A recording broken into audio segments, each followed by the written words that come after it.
All right, folks, we're about ready to embark on a pretty cool lesson here, a pretty cool unit, Chapter 5, all about thermochemistry. I think there's a pretty cool thermite reaction happening in the background.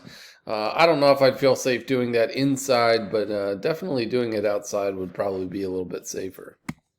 So our goal today would be to make it through chapters 5.1 and 5.2. So you can go ahead and follow along in your student slideshow. So chapter 5.1 is all about the nature of chemical energy. What is energy? Probably from first year chemistry, we kind of skipped that in chapter 1. We covered that in the review, but energy is the ability to do work or transfer heat. So this is the main reason we eat food. It gives our body energy. Well, what is that? It gives our body the ability to do work. And our body is constantly transferring heat. We can reduce that heat loss by wearing clothes and by putting on winter jackets and things like that. But yeah, we need that energy from the food we eat. This chapter is all about thermodynamics, which is the study of energy and the way it transforms.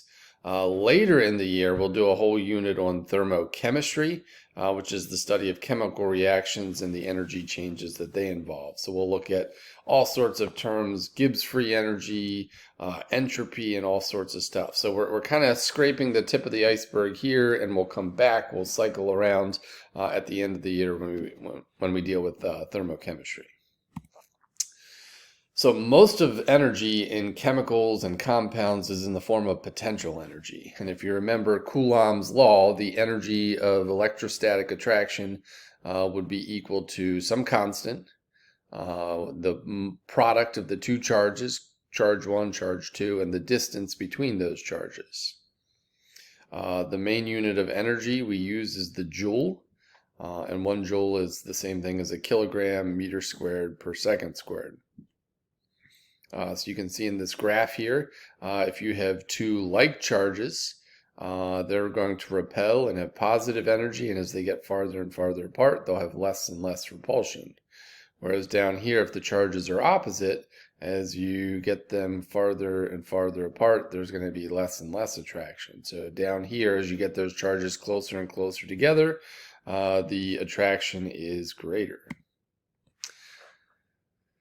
So this is going to be a chance for you to answer the question. A positively charged particle and a negatively charged particle are initially far apart. What's going to happen to their electrostatic potential energy as they are brought closer together? So this is where the video is going to pause, and you'll answer your Edpuzzle question. Hopefully you answered that the electrostatic potential will decrease. Because as you're dividing by a smaller distance, this answer is going to get bigger, but this answer is a bigger negative, which means it's a smaller energy. So we're looking basically at this part of the graph right there.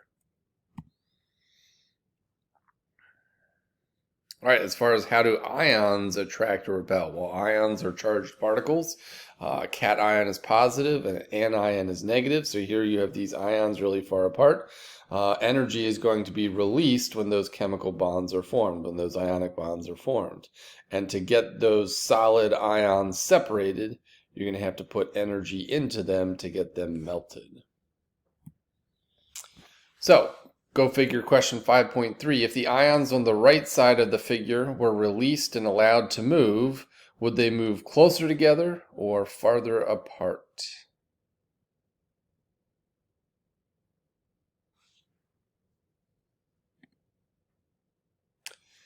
Well, because they're attracted, they're going to get closer and closer together to decrease that potential energy even further.